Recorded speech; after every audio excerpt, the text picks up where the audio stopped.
I used to believe that love was unbreakable, that once two people built a life together, nothing short of death could tear them apart. That belief shattered the morning I found the box on my doorstep. It was Valentine's Day. The air was crisp, the sky a pale shade of winter blue, and everything in our neighborhood was still half asleep. I had just stepped outside to grab the newspaper when I saw it. A perfectly wrapped package, small and elegant, sitting on the welcome mat. At first, I thought it was from her. My wife, Emily. Maybe an early morning surprise? She'd never been one for grand gestures, but even after 7 years of marriage, I still like to believe in little miracles. But then I saw the card. It wasn't addressed to me. It was for her. My fingers stiffened as I turned over the envelope. The handwriting was unfamiliar, bold, slanted strokes of ink that made my stomach churn before I even read the words inside.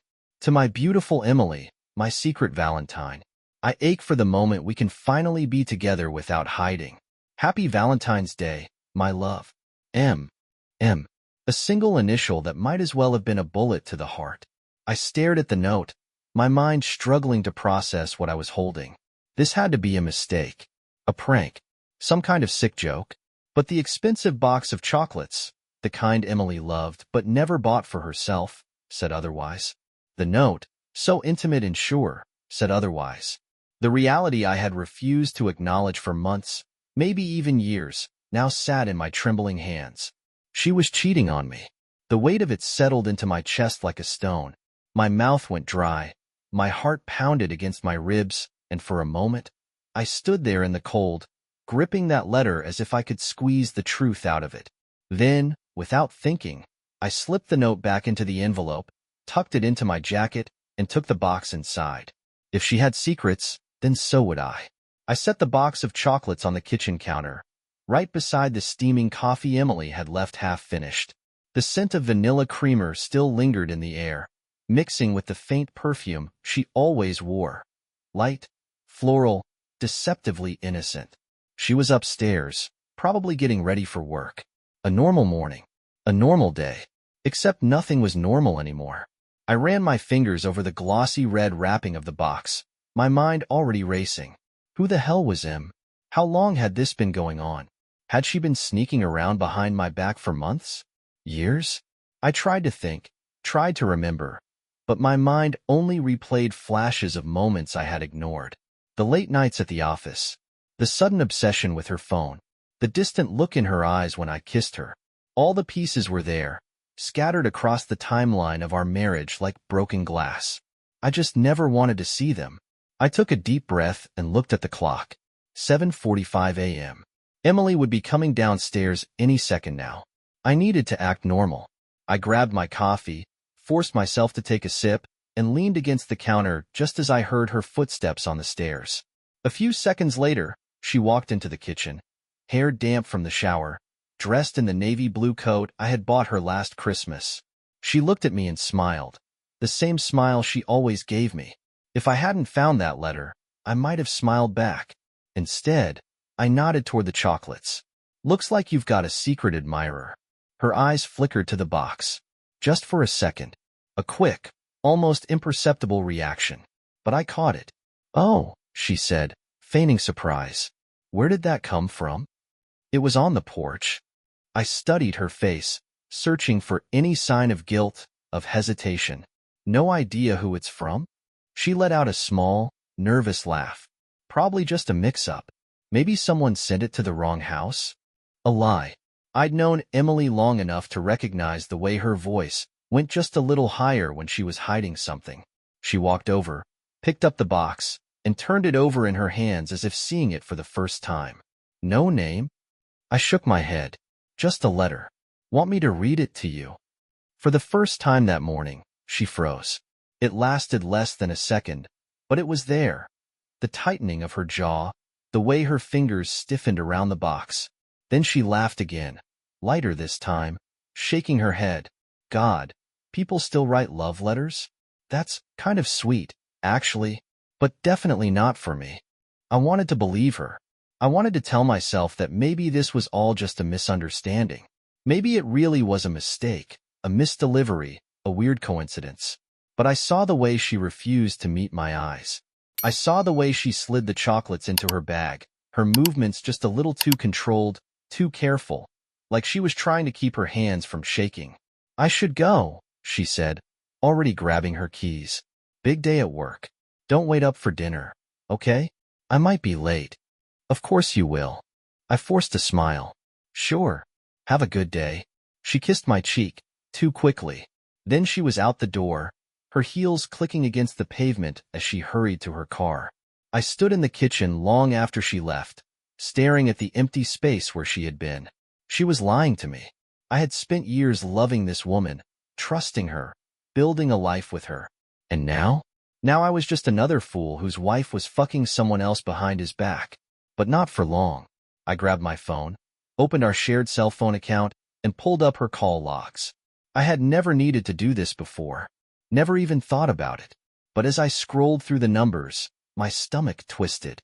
There was one number that kept showing up. M. Over and over again. Late at night. Early in the morning. I copied the number and saved it to my contacts under one word. Bastard. Then I grabbed my coat and headed out the door. If my wife had been keeping secrets, it was time I started uncovering them. The number sat there on my screen, a single digit away from me calling it. I stared at it, my thumb hovering over the dial button, my mind racing through every possible scenario. Who was he? How long had this been going on?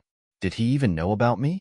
I exhaled slowly, forcing down the anger clawing its way up my throat. Not yet. If I called now, I'd be playing my hand too early. I needed to be smarter than that. I needed proof. So instead of dialing, I did the next best thing. I plugged the number into an online reverse lookup. Searching. My heart pounded as the results loaded.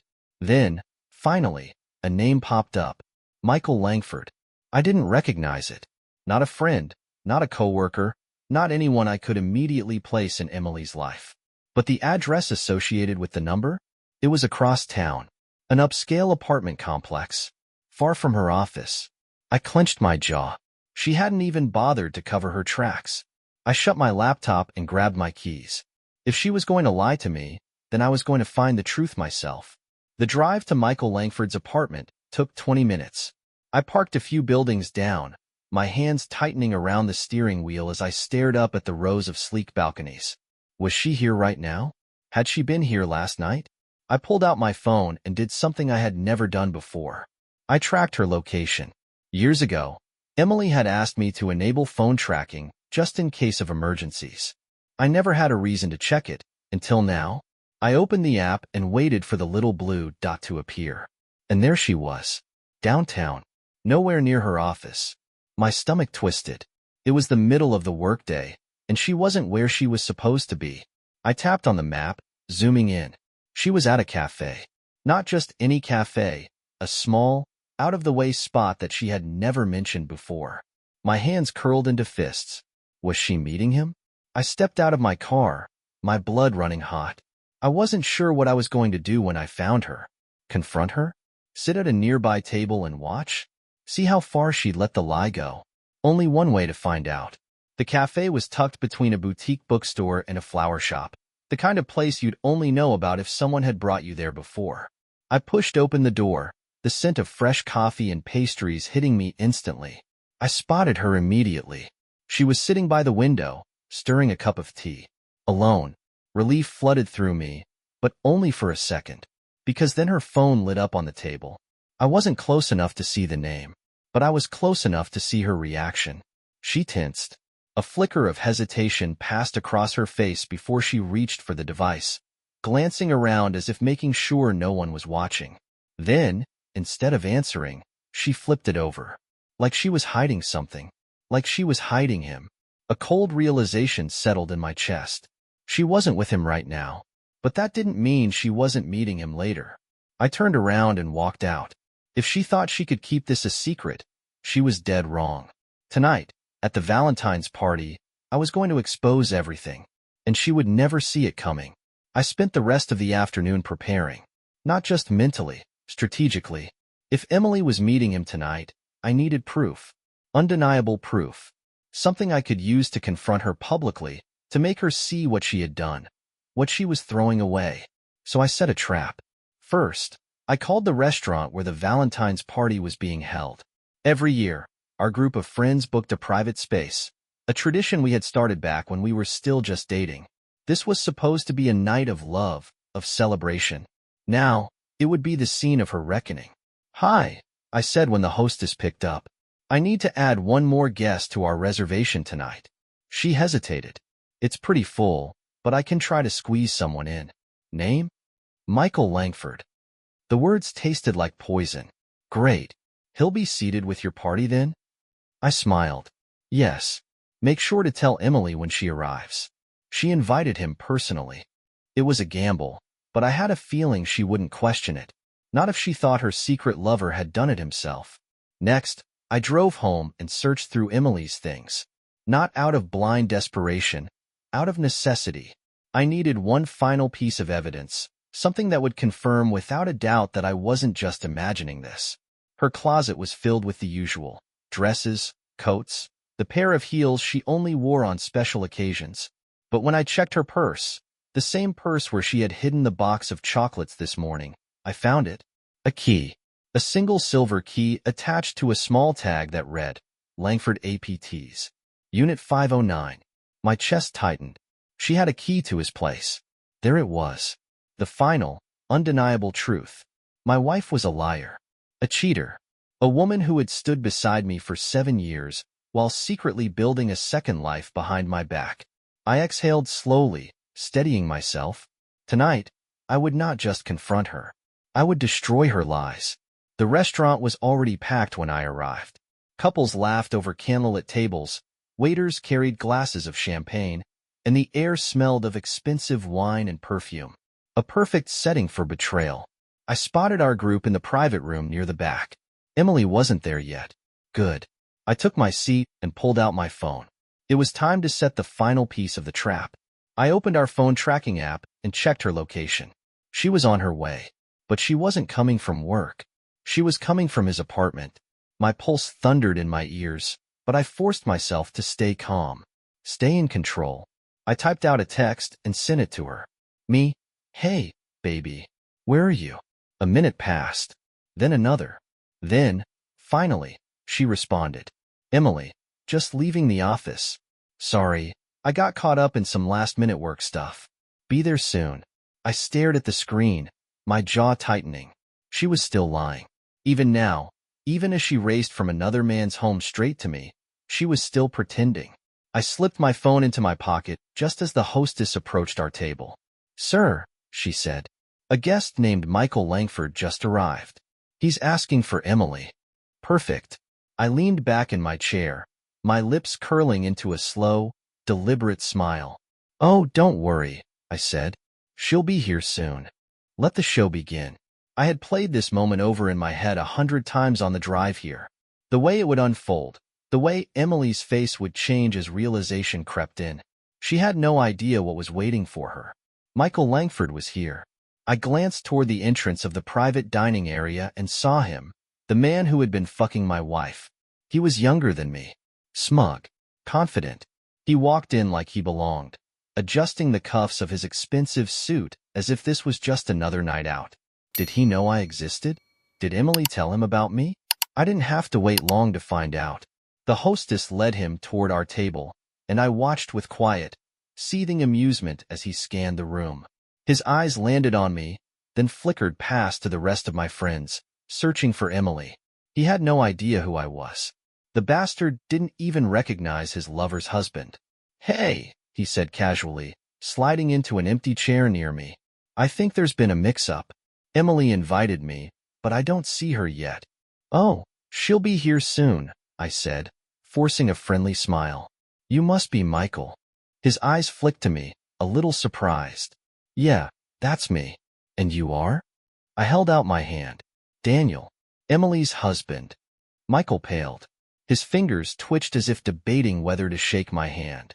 I let the silence stretch between us, let him feel the weight of what he had walked into. Then, just as he was about to open his mouth, Emily arrived. She walked into the restaurant with that effortless grace she always had, her dark red dress clinging to her in all the ways I used to admire. For a moment, she was just my wife. The woman I had loved for years. The woman I had built a life with. And then her eyes landed on Michael. She stopped mid-step. Then she saw me. The color drained from her face so fast I thought she might faint. Her lips parted slightly, her body frozen in the doorway. For the first time since this all started, she looked truly afraid.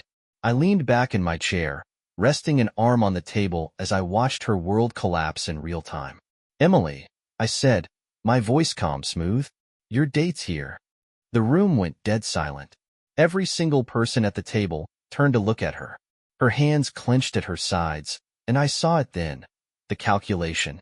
Her mind working double time to figure out how to escape this, how to spin the lie. She forced a shaky laugh. "Daniel, what is this?" "You tell me," I said, tilting my head toward Michael.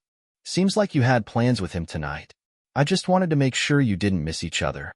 Michael shifted uncomfortably, clearing his throat. I think maybe I should." "No."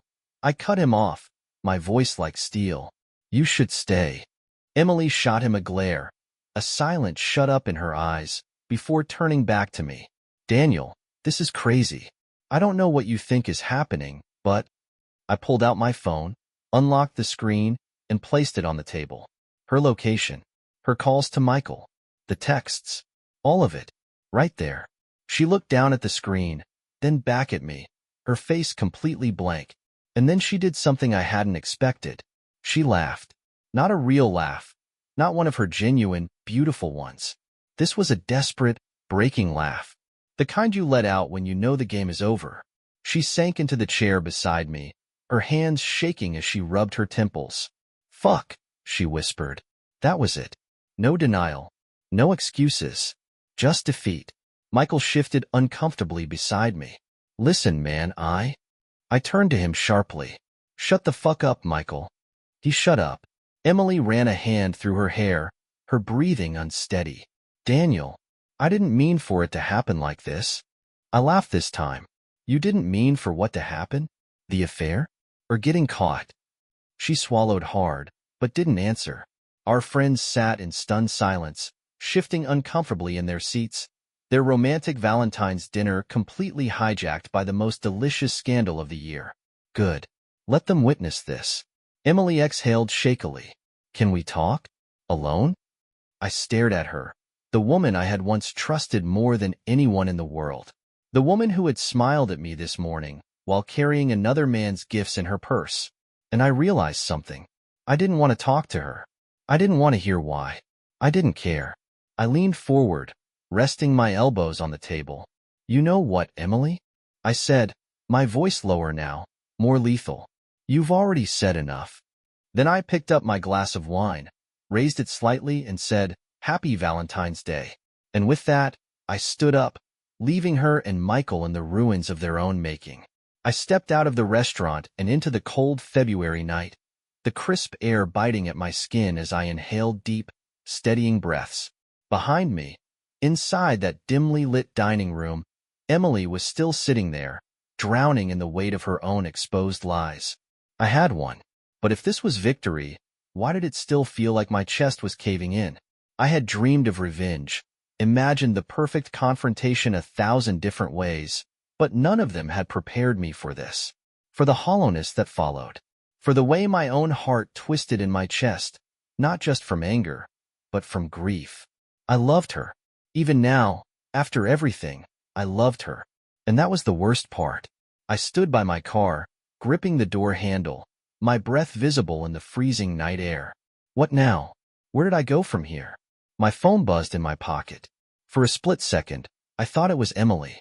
Some pathetic, last-ditch effort to explain, to beg. But when I pulled it out, her name wasn't on the screen. It was Michael. I let out a slow breath, debating whether I should just ignore it. Let him drown in this mess alone. But the sick part of me, the part that needed every last answer, couldn't resist. I answered. "Speak," I said flatly. There was silence for a moment, then a heavy sigh. "I didn't know she was married." I laughed. Actually laughed. A sharp, humorless sound. "Oh, really? So she never mentioned her husband? Never once let it slip that she had a ring waiting for her at home?" Man, I swear, Michael said, his voice tight. She told me she was in the middle of a divorce. That you two were just stuck in the paperwork. I clenched my jaw, my fingers tightening around the phone. That lying bitch. He continued. I only found out the truth last week. I wanted to end it, but she said. He stopped himself, but it was too late. She said what? I demanded. Silence. I exhaled through my nose. Tell me, Langford. She said what? Another pause. Then, quietly, that she was going to leave you, that she just needed more time. I stared at the pavement, my pulse hammering.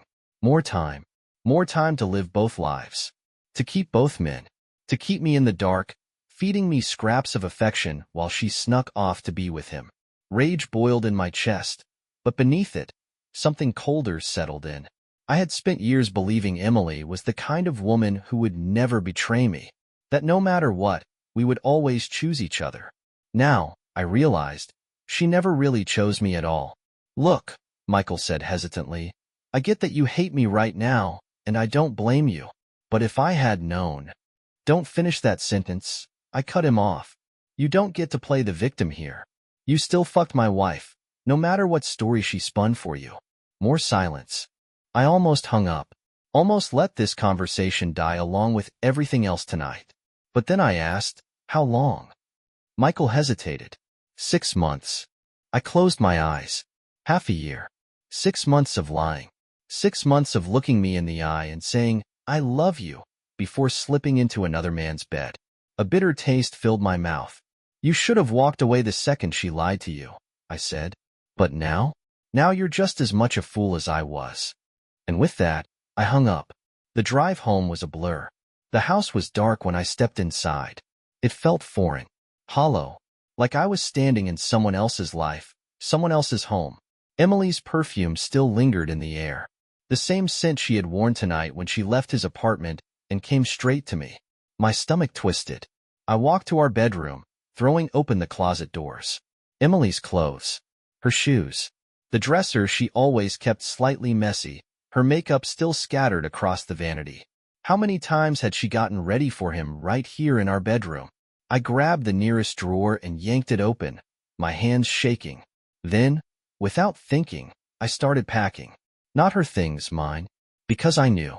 No matter how much I wanted to make her suffer, no matter how badly I wanted to tear through every lie she had ever told, there was only one way I could truly win. I had to walk away. Let her rot in the ruins of our marriage. Let her watch as I left without screaming, without begging, without breaking. Because the truth was, she wasn't worth it. Not my rage. Not my pain. Not my love. I zipped up my bag, grabbed my keys, and without another glance back, I walked out the door. For the first time in 7 years, I was free. I drove with no destination in mind. Just endless roads stretching out in front of me, the city lights blurring into streaks of gold and red. My hands gripped the steering wheel like a lifeline, the reality of what had happened sinking deeper into my bones with every passing mile. I had left. I had walked away from my own life. The house, the marriage, the woman I had loved. It was all behind me now. And yet, the further I got from her, the heavier my chest felt. I wanted to be angry. I wanted to let the betrayal fuel me, to let it burn so hot that I wouldn't feel the ache beneath it. But I didn't just feel rage. I felt grief. Because no matter how much I despised her now, no matter how disgusted I was by what she had done, I had still built a life with her. A life I had believed in. A life I had fought for. And she had destroyed it like it meant nothing. The buzzing of my phone yanked me from my thoughts. Emily. I let it ring. A second later, a text popped up. Emily, Daniel, please. We need to talk. Another. Emily, just come home. We can fix this. I let out a slow, humorless laugh. Fix this? I turned off my phone. Let her sit in silence. Let her feel what it was like to be ignored, to be left waiting for answers that would never come. Just like she had done to me for 6 months. I ended up at a bar. Not one of the trendy, overpriced ones Emily liked, but the kind where no one asked questions, and the drinks were cheap and strong. The place was dimly lit, half empty, the scent of whiskey and old leather thick in the air. I slid onto a stool at the far end, waving over the bartender. "Scotch," I muttered. "Neat." He nodded, pouring without a word. The first sip burned its way down, numbing the edges of my thoughts just enough to keep me grounded. I had no idea where I was going to sleep tonight. No idea what came next. But at least I wasn't in that house. That had to count for something. I was halfway through my drink when someone slid onto the stool beside me. A woman. I barely glanced at her, but she spoke first. "You look like you just had your heart ripped out." I let out a dry chuckle, staring at the amber liquid in my glass. "That obvious?" She shrugged, taking a sip of her own drink. "I've seen that look before." I finally turned to face her. She had dark eyes, sharp and knowing, framed by loose waves of chestnut hair. Not conventionally beautiful, but striking in a way that made you want to look twice. "Bad night?" she asked. I exhaled slowly. "Bad year." She smirked. "Well, you're in the right place for it." I studied her for a moment, debating whether I should even speak the words out loud. But maybe that's what I needed, to say it, to make it real. "My wife cheated on me," I admitted, my voice quieter than I expected. She didn't react. No shock, no pity, just a slow nod, like she had expected it. "Let me guess," she said.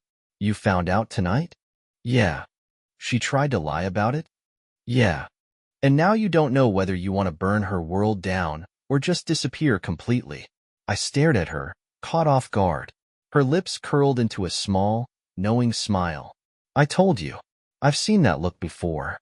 Something about her calmness made it easier to breathe, like she understood without needing all the details. I took another sip of my drink. "What's your name?" "Sophia." I nodded. "Daniel." She raised her glass slightly. "To new beginnings, Daniel." I hesitated, then lifted mine. "To endings." The glasses clinked, and for the first time all night, I felt something other than rage. I didn't know how long I sat in that bar, nursing my drink while the weight of the night settled into my bones. Sophia didn't push for conversation, and I was grateful for that. She just existed beside me, sipping her whiskey, letting the silence fill the spaces where words should have been. It was strange, sitting next to a stranger, speaking the truth more easily than I ever could with the woman I had spent the last 7 years of my life with. Emily. Even now, her name felt like a ghost in my mouth, haunting me, whispering through every quiet moment. I could still see her face, shocked, humiliated, guilty. Could still hear her voice breaking when she said my name, like she actually believed she could pull me back from the edge. I didn't mean for it to happen like this. The words echoed in my mind, twisting into something dark, something sharp. She didn't say she didn't mean to cheat. She just didn't mean to get caught. I ran a hand over my face, trying to shake the thought away.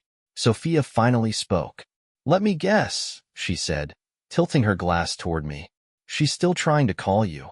I exhaled, nodding. "Texting too, begging me to come home." "And are you going to?"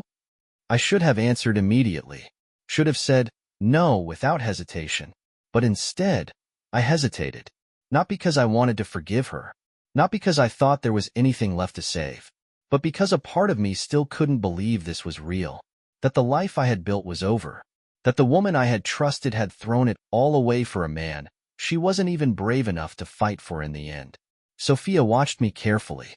"You're still in shock," she said. "It doesn't hit all at once. Right now, you're just floating in the wreckage." I gave a hollow laugh.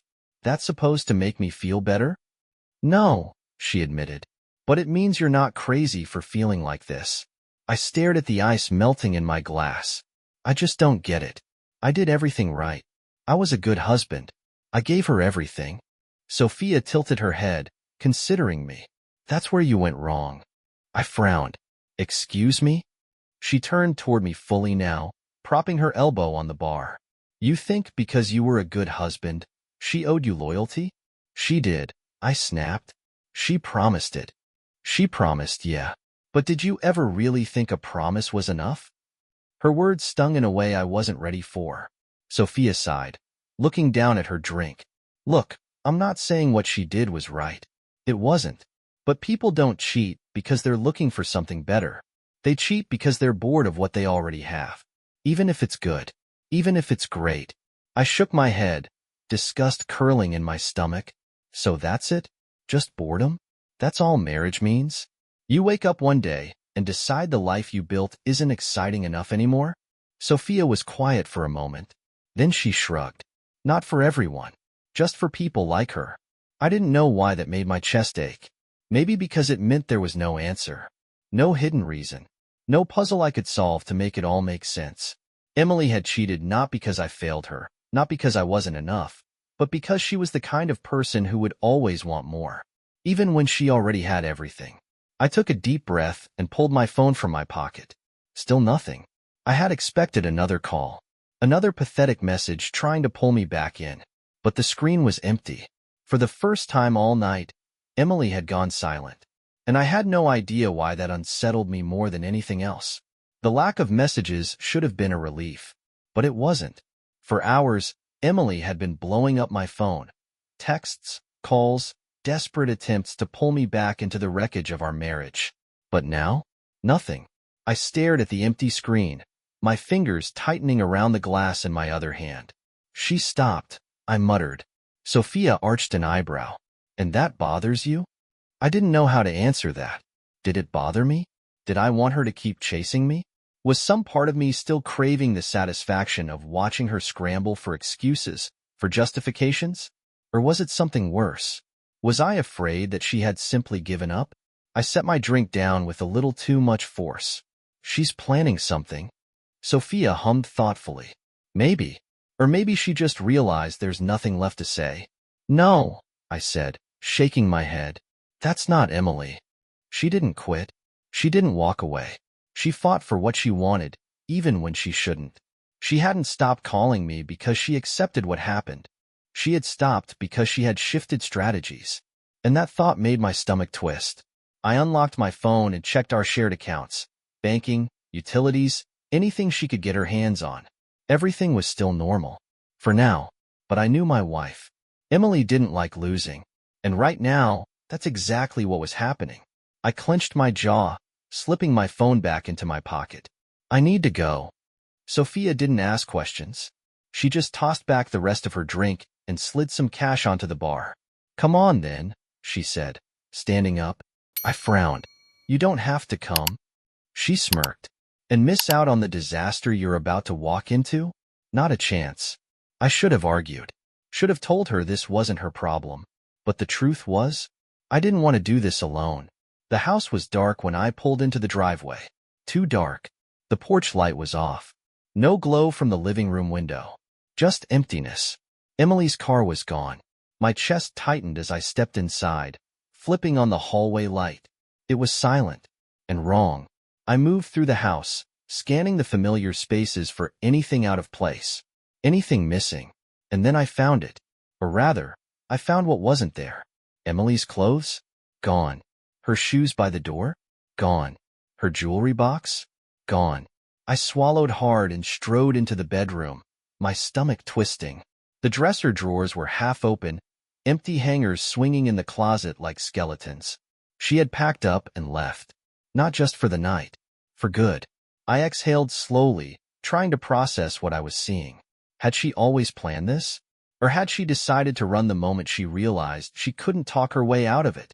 I turned, scanning the room one last time. That's when I saw the envelope on the bed. My name was scrawled across the front in her handwriting. I stared at it for a long moment before finally reaching down, my fingers brushing against the paper. Sophia leaned against the doorframe, watching me carefully. You sure you want to read that? No, but I did anyway. The envelope felt heavier than it should have, like it carried the weight of everything Emily and I had been, everything we had lost. I hesitated before opening it, my pulse hammering in my ears. Sophia stayed silent, leaning against the doorframe with her arms crossed, watching me, waiting. I unfolded the letter and started reading. Daniel, I don't know if you'll ever forgive me, but I need you to know that I never meant for this to happen. I know that sounds like another lie, another excuse, but it's the truth. It wasn't supposed to be this way. I never set out to hurt you, and I hate myself for what I've done. When I met Michael, I didn't think it would turn into anything. It was just supposed to be a distraction. A stupid, selfish moment of escape from a life I thought had grown stagnant. But it got out of control. I tried to stop it. I really did. But by the time I realized what I was doing, it was already too late. And then you found out. And everything fell apart. I don't expect you to understand. I don't expect you to want to hear from me again. That's why I'm leaving. I can't face you after this.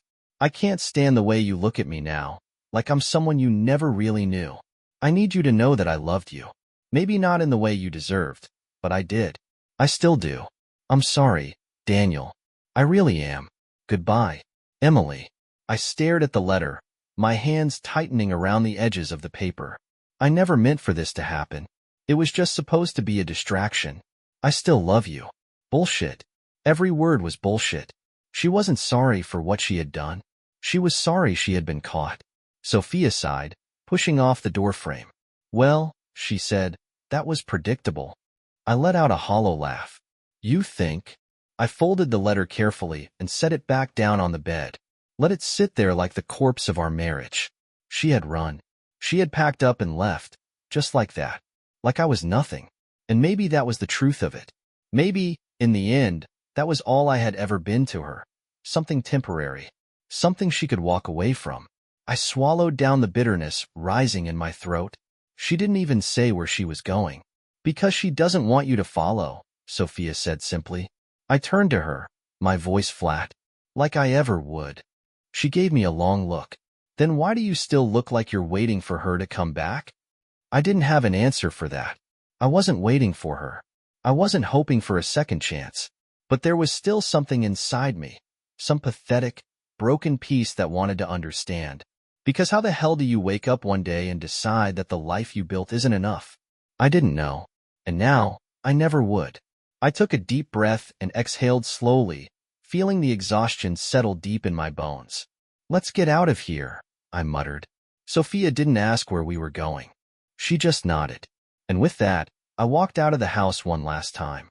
I walked out of that house and didn't look back. Didn't look at the empty spaces where her things had been. Didn't think about the memories woven into the walls. Didn't let myself wonder if she'd ever come back. Because it didn't matter anymore. Emily was gone. And this time, I wasn't going to chase her. Sophia and I drove in silence. The city passed by in a blur of streetlights and empty roads, the hum of the engine the only sound between us. I didn't know where I was going. Didn't care. All I knew was that I needed to keep moving. Eventually, Sophia pulled into a diner parking lot. Come on, she said, cutting the engine.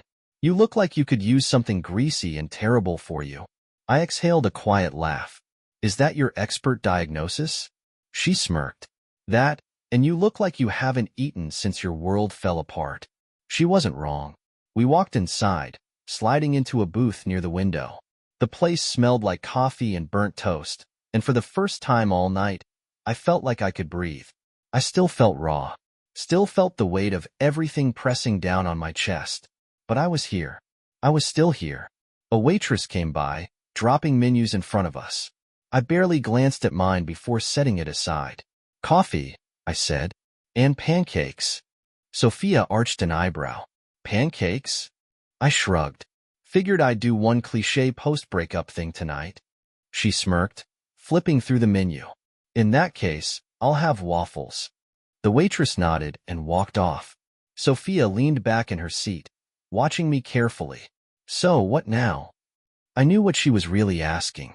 What happens after this? After Emily? After tonight?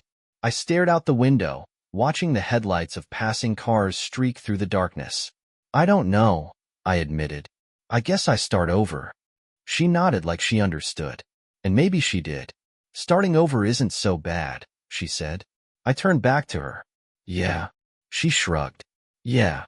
We sat in silence for a while after that, the weight of the night settling between us. But for the first time in hours, maybe in months, it didn't feel suffocating. The waitress returned with our coffee, setting the steaming mugs in front of us. I wrapped my hands around mine, letting the warmth seep into my fingers. Then, almost without thinking, I raised it slightly. To endings, I murmured. Sophia watched me for a moment, then lifted her cup. To new beginnings. Our mugs clinked softly in the dim light of the diner. And just like that, I knew I was going to be okay. The end. If you like this story, please like and subscribe to the channel.